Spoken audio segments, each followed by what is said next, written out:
Good Monday morning, Tabernacle Baptist Church friends and family. Today is Monday, July the 14th, and tonight we kick off Bible school. We've had some exciting days here at our church, and we're grateful for all that God is doing here at the Tabernacle Baptist Church. We continue here in our Monday Minute. We've been looking at the heart of Christ and how he interacts and how he deals with each of us. And today we come to the thought of his emotion, or really his compassion.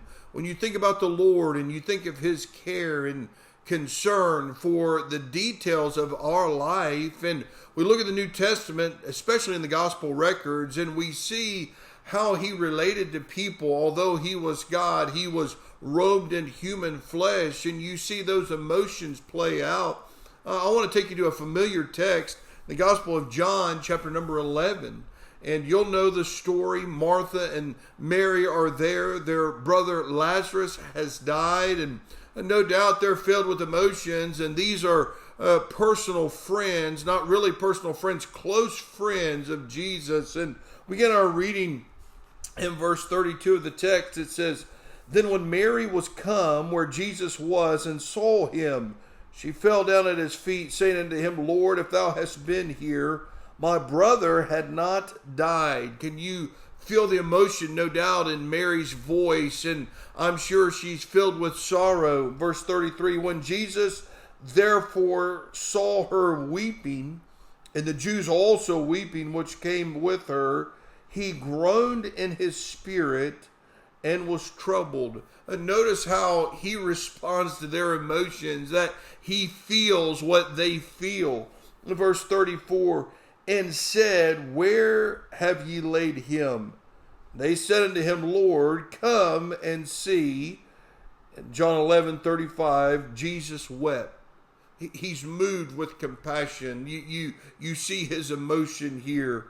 "Then said the Jews, Behold, how he loved him."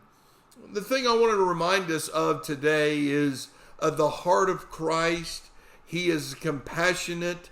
There's gentleness there. There is care. You see in his humanity how he resonated, or he was right there with Martha and Mary at feeling these emotions that they felt. Jesus in human flesh, no doubt, there was joy, there was weeping, there was sorrow. He became man without ceasing to be God, and he is working, helping these ladies here in the text. His emotions flow from his heart. You think about people that are emotional. Sometimes the people that are emotional are a little bit imbalanced, maybe possibly even imbalanced, or maybe reactionary. But what you see with Christ is he saw what was going on. He felt their heart, and he resonated with them. And even today, whatever things we're facing, his heart resonates with us. Those of us that are his children, there's a compassion, there's a care, there's a gentleness that only comes from him.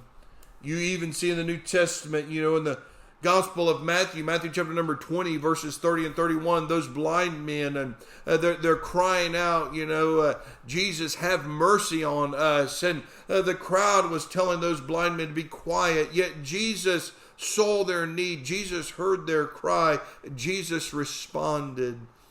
The Gospel of Mark, there's a leper, and Jesus in his empathy, Jesus in his care, Jesus in his tenderness, and these emotions, he helped them.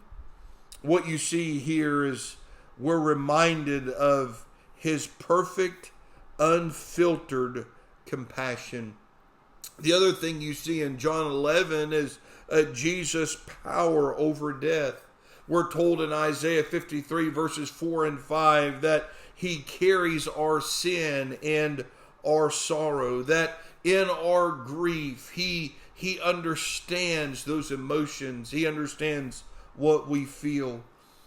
Hebrews chapter 4, verse 14 and 15, I'll read here this morning.